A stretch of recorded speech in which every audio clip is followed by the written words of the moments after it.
ตอนเมียไม่มีทำไมไม่เจอให้พี่ต้องเพ้อถึงเธอเพลอเต็มอุราโอ้กำมาเทเสียบซ้อนเขาแล้วสินะน้องจ้าเริ่มมารักเจ้าหมดใจเป็นบุญหรือกรรมหนุนนำให้เจอไม่กล้าเสนอรู้เบอร์ว่าเธอต่างวัยเมียพี่ไม่ว่าหรอกนะถ้าน้องเต็มใจเจ้าเห็นเป็นไงช่วยใครให้โลกสมอง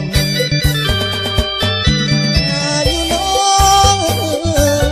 เพียง24ส่วนตัวพี่นั้น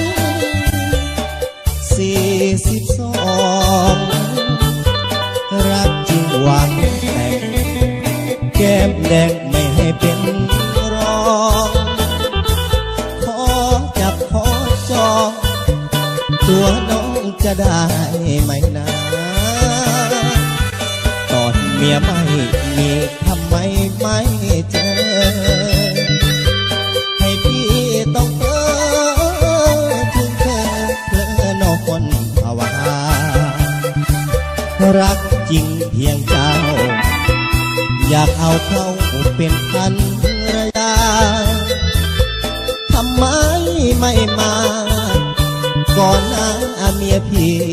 จะเจอ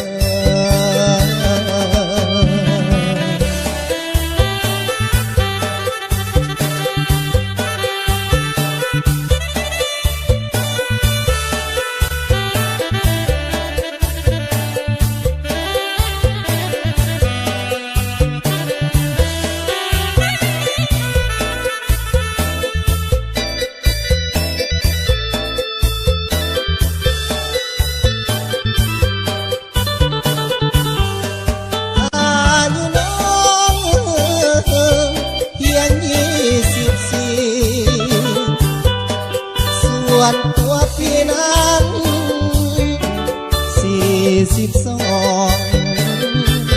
42รักจริงหวังแต่งแก้มแดงไม่ให้เป็นรองขอจับขอจองตัวน้องจะได้ไหมนะตอนเมียไม่มีทำไมไม่เจอให้พี่ต้องเพ้อถึงเธอนอนภาวารักจริงเพียงเจ้าอยากเอาเขาเป็นภรรยาทำไมไม่มาก่อนหน้าเมียพี่จะเจอ